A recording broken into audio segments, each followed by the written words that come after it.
bored. She said, well, go make a friend. So do you know what I did? I actually walked a half a mile to the next house. I knocked on the door, and a young man by the name of, a boy by the name of Mel Hutzler opened the door. And I looked at him, and I knew we went to school together. I said, would you be my friend? He said, sure. That was it. Now, we call that Facebook friend request today. That's how we used to do it. It was very effective. And so we had a great friendship. And we grew up hunting and fishing and riding horses. And it was just, we really enjoyed it. And as we got older, I started to notice there were some things about Mel that were just different. Let me tell you what I noticed. He's got crosses all over his house. And he goes to something called Mass. And he says he's an altar boy. And he calls his priest father. And I don't understand any of these terms. So one day I just said, Dad, what does all that mean? He says, well, Rob, Mel's Catholic. I said, what does that mean? I said, well, Dad, I want him to be a Christian. And my dad said something to me. He said, then why don't you teach him? Brethren, I wasn't very good at it.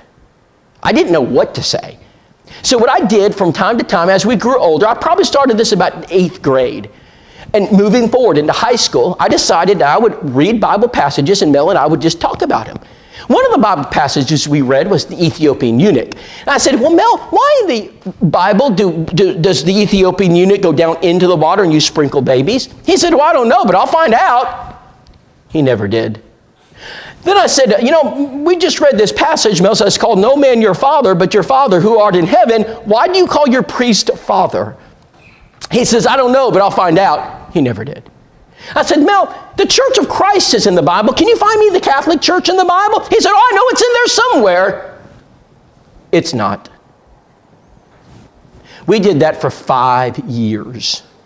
And our senior year, I can remember Mel being in my room, and we got pretty sharp. We get tense. And I can remember my senior year, Mel finally looked at me and says, Rob, he says, every time we do these studies together, everything you believe is in the Bible. Nothing I believe is in the Bible. He said, I've made a decision and I need your help. And I said, what is it? He said, Rob, I want to become a Christian. Man, what a great day that was. I said, this is wonderful. I've been waiting for this. And I went to tell my parents. We celebrated. Things are going great. And I can't tell you how good it felt to see Mel make that decision. But Mel says, Rob, I do need some help, though. He said, I need you to explain this to my dad. Now, brother, that was a tall order because I don't normally talk to his dad. His dad, he's an angry man. He likes to use 4-letter words at me. And so I stay away from him. Everyone stays away from him. And I said, well, Mel, I don't know. He said, but Rob, I need some help. You got to explain this to my dad. I said, okay. So I looked at my parents. I said, Mom and Dad, I'll be right back. We're going to convert Mel's dad. This won't take long. I could not have been more mistaken. I walked into the house. He explained that to his dad that I wanted to talk to him about the Bible. Mr. Hutzler, who actually went to school to be a priest but dropped out, opened his Bible, and he said, what do you want to talk about, son? And I said, could you open your Bible to Acts 8, and I want to read this passage. And I read about the Ethiopian eunuch. I said, Mr. Hutzler, Mel and I have been talking about baptism, and I don't understand Catholic doctrine. Why do y'all sprinkle babies when in the Bible you immerse adults or believers? And he looked at me and he says, I don't have to explain anything to you. I said, no, sir, you don't. I was just curious. Mel and I have been studying the Bible. He says, I don't want to talk about this.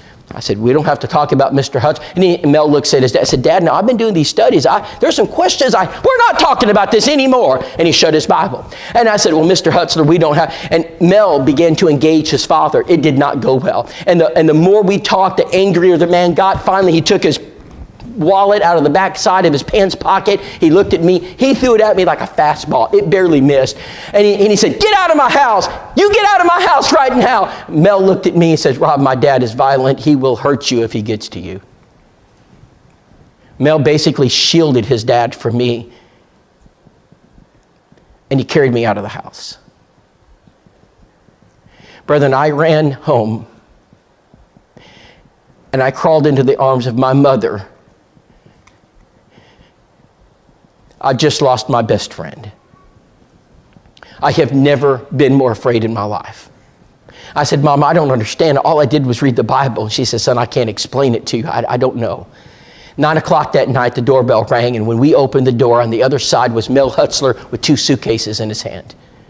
And he said, Mr. Whitaker, my dad says I can be a Catholic and live at home, but if I choose to become a Christian, he's going to kick me out. Mr. Whitaker, I choose to become a Christian and I have no place to live. And my mother grabbed him and she held him and she said, son, this house is your house. You will always have a place to live here. That night, Mel Hutzler moved in. He is my brother. I was waiting for Mel to obey the gospel. Weeks passed by and he wouldn't do it. And Dad says, Rob, we got to find a solution for his dad. So we sat down with Mel and we said, Mel, you got to go talk to your dad and find some solution to this. He says, I know. So he went over and met with his dad, and his dad said, okay, son, you want to do this? That's fine. He said, whatever decision you make, I'll live with it. You can come home, but you've got to do a Bible study with a Monsignor. Now, brethren, you may know this term. I did not. And I looked at my dad and I said, what's a Monsignor? Mel said, well, Rob, that's one level up from a Catholic priest. I said, this is exciting. We're going to convert the whole Catholic Church. I just know it. This is wonderful. And I said, Mel, we got to prepare for this study. And so we met with our preacher, Daryl Connolly, every day preparing for this study. I mean, I am so excited. This Monsignor lives in San Antonio. He's going to drive all the way up to Bulverde. They won't lose his dad. You know why, don't you? He's a big giver. And they don't like to lose the big givers. On the day of the study, I got the stomach flu. I couldn't go. I said, Mel, postpone it. He says, I can't, Rob. I did not have the heart to tell you. But my dad told me that I must do this alone. I said, Mel, you can't go up against a Monsignor by yourself. He said, Rob, I won't be. And he pulled out a copy of his Bible. He says, I have everything I need. He drove up to that Catholic cathedral. That Monsignor drove all the way up. He sat in that office. That Monsignor walked in. He said, Mr. Monsignor, he says, I've got something I want to read to you. He went to Acts 8, 35 through 39, the Ethiopian eunuch. He started reading it, and the Monsignor interrupted. He said, now, son, you don't have to read that to me, but I want to, Mr. Monsignor. And so he keeps reading, you know, he keeps going. He said, son, I told you to stop reading that, but Monsignor, I need to read this text to you in the Bible. And so he continued to read it, and the Monsignor said, I told you, give me that book. And the Monsignor literally took the Bible out of his hand, laid it on the table, and he said these words, son, I told you to stop reading that book. Because here in the Catholic Church, we don't just go by the Bible. We go by the Bible and tradition, and it's my job to interpret it for you. Mel picked up his Bible. He said, as far as I'm concerned, this Bible study is over. And he walked out. And on Sunday morning, at the Northern Oaks Church of Christ in San Antonio, Texas, Mel Hutzler came out of the pew and he walked forward. There wasn't a dry eye in that church.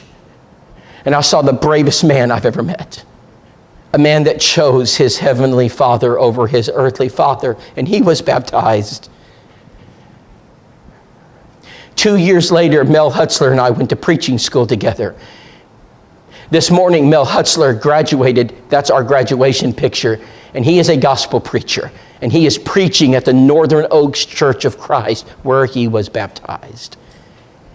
And today, he serves as one of their elders.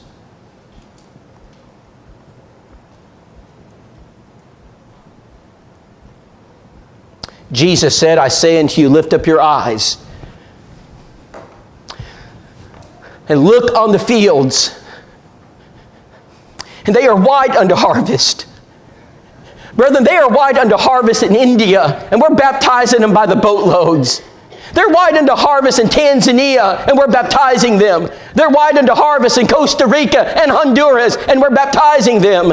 And brothers and sisters, this morning, they are white unto harvest in Farley and Huntsville, Alabama. And if we don't get busy, there won't be a Church of Christ left. God bless you for your patience this morning. We're going to take a little break and we're going to go into our worship. We're so glad to be with you. Brethren, we love you. And we're looking forward to getting to know you this week. My name is Rob, my wife Nicole, my daughter Hannah. And Jared will join us a little later. And he's traveling from home. He didn't want to miss this. And he'll be here, I think, maybe this afternoon or tomorrow night. And I cannot wait to introduce my family in this work at the fellowship meal, because there are some exciting things happening in this country right now. You're living in an historic moment. I just hope you'll be a part of it.